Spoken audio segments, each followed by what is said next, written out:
মাতারবাড়ি গভীর সমুদ্র বন্দর নির্মাণ প্রকল্পের ব্যয় বাড়ল ৬,৫৭৩ কোটি টাকা। এতে প্রকল্পটির মোট ব্যয় দাঁড়াল ২৪,৩৮১ কোটি টাকা। জাতীয় অর্থনৈতিক পরিষদের নির্বাহী কমিটি একনেক সভায় এটি সহ মোট ৪টি প্রকল্প অনুমোদন পেয়েছে।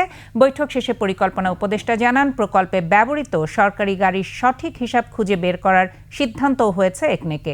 মেহেদী হাসানের রিপোর্ট। অন্তর্বর্তী সরকারের প্রধান উপদেষ্টা ডক্টর মোহাম্মদ ইউনূসের সভাপতিত্বে জাতীয় অর্থনৈতিক পরিষদের নির্বাহী কমিটি একনেকের বৈঠক শেষে গণমাধ্যমের মুখোমুখি পরিকল্পনা উপদেষ্টা ডক্টর ওয়াহিদুদ্দিন মাহমুদ জানান, বিগত সরকারের আমলে বিভিন্ন নতুন প্রকল্পের আওতায় কর্মকর্তাদের গাড়ি কেনার বিষয়টি আলোচনা হয়েছে একনেকে।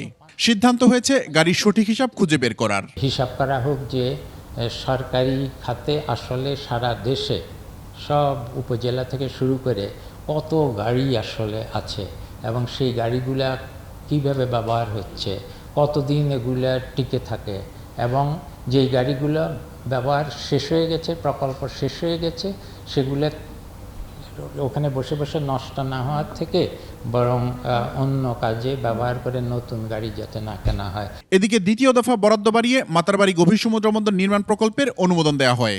এটা আমরা বিবেচনা করেছি, এটা একটা বড় প্রকল্প, কিন্তু এই প্রকল্পের অনেক ভূরাজনৈতিক তাৎপর্য আছে। কত কিলোমিটারে একটা এক্সপ্রেসওয়ে করতে পৃথিবীর মধ্যে সবচেয়ে বেশি খরচ হয় এবং এই ধরনের কিছু হবে না। বৈঠকে এলেঙ্গা থেকে রংপুর পর্যন্ত মহাসড়ক, রাজধানীর বাইরে সিটি কর্পোরেশন ও পৌর এলাকায় আধুনিক নগরায়ন এবং কর্ণফুলীর কালুরঘাটে রেল কাম রোড সেতু নির্মাণ প্রকল্পেরও অনুমোদন দেওয়া হয়েছে।